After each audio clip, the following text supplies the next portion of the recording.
अनन्या ने अपने कपड़ों की ओर देखा। वो सिर से पांव तक ढकी हुई थी।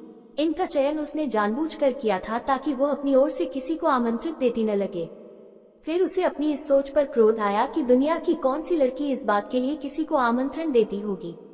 अनन्या ने कार का शीशा कुछ नीचे कर लिया। इतना भर कि कांच में एक पतली लकीर दिखने लगी। उस पतली लकीर से आती हवा नश्तर की तरह उसका चेहरा चीरने लगी। वो ठंड से कांप उठी। मैडम, खिड़की बंद कर दीजिए, टैक्सी ड्राइवर की आवाज आई। क्यों? अनन्या अपनी आवाज जबरन कड़क कर बोली। मैडम, ठंडी हवा आ रही है। ड्राइवर की बात ठीक थी, लेकिन उसने ये सोचकर अनसुना कर दिया कि अचानक चिल्लाने की जरूरत पड़ गई तो आवाज बाहर जा सकेगी। वो पतली लकीर डूबते को तिनके का सहारा साबित होगा। थोड़ी देर बाद अनन्या की नजर बैक व्यू मिरर पर गई। ड्राइवर उसे ही देख रहा था। अनन्या ने अपना स्टोल गर्दन में कसकर लपेट लिया। उसे क्यों देख रहा है? उसकी आंखें उसे अजीब लगी, बहुत अजीब, लाल डोरों से अटी हुई। क्या उसने शराब पी रखी है? उसने गहरी सांस ली। भीतर की हवा नशीली थी, लेकिन उसके अपने परफ्यूम में सनी हुई शराब की गंध का ओरछोर वो नहीं पा सकी थी। वो सोच में डूबी थी कि ड्राइवर की आवाज फिर आई। मैडम, खिड़की बंद कर लीजिए प्लीज। ड्राइवर ने स्वेटर के नाम पर पतली सी स्वेटशर्ट पहन रखी थी। उसकी आवाज में कपकपी भर गई थी। खाली सड़क पर 80 की स्पीड से भागती गाड़ी और जनवरी महीने की कड़ाके की ठंड। वो खिड़की बंद करने लगी कि उसकी नजर एक बार फिर ड्राइवर पर गई। वो मुस्कुरा रहा था। हो सकता है यह उसके प्रोफेशन का हिस्सा हो, लेकिन उसे मुस्कुराते देख अनन्या उखड़ गई। आवाज में तेजी लाकर बोली, खिड़की बंद नहीं होगी, मेरा दम घुटता है बंद गाड़ी में। इसके बाद ड्राइवर कुछ नहीं बोला। उसकी मुस्कुराहट भी बुझ गई। अब वो चुपचाप गाड़ी चला रहा था। और कितनी दूर है? अनन्या ने पूछा। ड्राइवर ने सुना नहीं या सुनकर भी चुप रह गया। ये दो बातें थी और दोनों का अलग अलग अर्थ था। अनन्या का दिमाग अब अधिक सक्रिय हो चला था। मान लो उसने सुन ही लिया तो जवाब क्यों नहीं दिया? हो सकता है उसके खिड़की खोलने से गुस्से में हो, या वो बताना ही न चाहता हो। न बताने के भी बहुत कारण हो सकते थे, जैसे वो वहाँ जा ही न रहा हो जहाँ उसे जाना है। ये ख्याल उसे परेशान करने के लिए काफी था। उसे मालूम करना होगा कि वो सही रास्ते पर है या नहीं। अनन्या सड़क को देखते हुए कोई पहचान खोज ही रही थी कि उसे झट से याद आया। फिर अपने ऊपर क्रोध भी आया कि यह विचार उसके मन में पहले क्यों नहीं आया। उसने मोबाइल निकाला और गूगल मैप में अपना डेस्टिनेशन डाल दिया। उफ, अभी आधे घंटे का रास्ता और बचा है। तभी उसकी नजर सामने मैप पर भागती गाड़ी पर पड़ी। यह क्या? जो रास्ता मैप दिखा रहा है यह उससे क्यों उतर रहा है? मैप में तो 10 मिनट सीधे चलने के बाद बाएं मुड़ना है। ऐ सुनो, ये किस रास्ते से ले जा रहे हो? मैडम, दूसरे रास्ते पर काम चल रहा है, कहते हुए उसने गाड़ी की स्पीड बढ़ा दी। अनन्या ने मोबाइल की ओर देखा। मैप खुद को रीएडजस्ट कर रहा था। Go straight for 500 metre then turn right. आवाज गूंजी तो अनन्या हड़बड़ा गई कि ड्राइवर ने सुना तो उसे मालूम हो जाएगा कि वह रास्ते से अनजान है और डरी हुई है। उसने झट से आवाज कम कर दी। गूगल मैप चला रखा है मैडम आपने? ड्राइवर आवाज सुन चुका था। अनन्या मोबाइल की आवाज कम कर चुपचाप बाहर देखती रही। मैडम, इस गूगल से ज्यादा रास्ते हमें याद रहते हैं। अपना शहर है। गूगल तो फिर भी बहुत बार गलत जगह पहुंचा देता है, लेकिन मजाल है जो हमसे कभी गलती हो जाए। ड्राइवर बोलता जा रहा था, लेकिन अनन्या को इस बात में बिल्कुल दिलचस्पी नहीं थी। वो जल्द से जल्द होटल पहुंच जाना चाहती थी। वो कभी बाहर, कभी गूगल मैप पर तो कभी कनखियों से ड्राइवर पर नजर रखे थी। ड्राइवर ने म्यूजिक की आवाज बढ़ा दी। वक्त है कम और लंबा है सफर, तू रफ्तार बढ़ा दे, मंजिल पर हमें पहुंचा दे। पुराने जमाने का गीत बज रहा था। वीरती बोल गाड़ी का सन्नाटा तोड़ रहे थे। गाने के अश्लील बोलों ने अनन्या को खिंचा दिया। बरसों पहले उसने ये फिल्म टीवी पर देखी थी। अनिल कपूर और जूही चावला बेतुके गाने पर भद्दे तरीके से थिरक रहे थे। पापा ने अचानक आकर टीवी बंद कर दिया। वो गुस्से में थे। आज वही गुस्सा उसके चेहरे पर परछाई बनकर तैर रहा था। म्यूजिक बंद करो।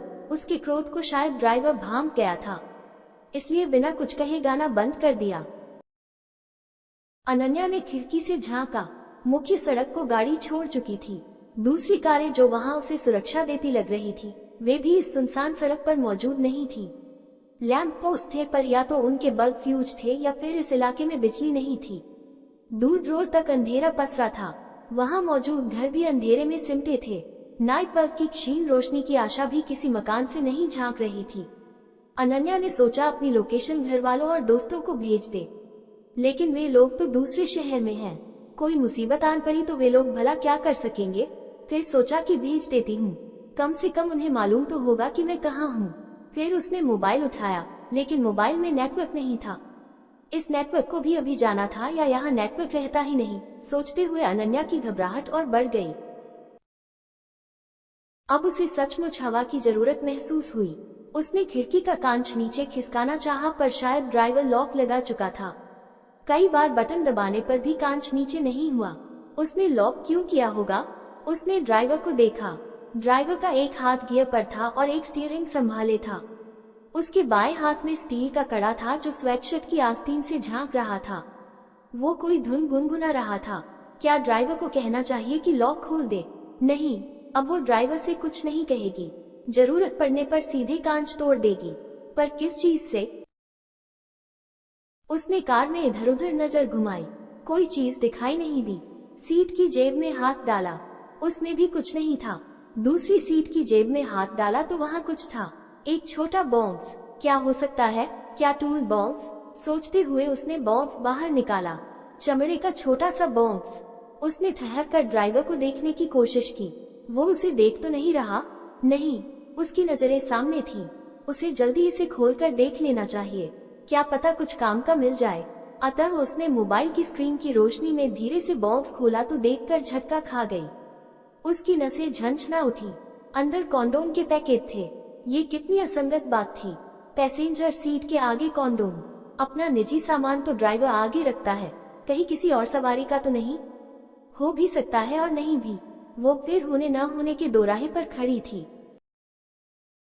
उसका मन हुआ अभी टैक्सी से उतर जाए, लेकिन बाहर का सन्नाटा देखकर वो सिहर उठी।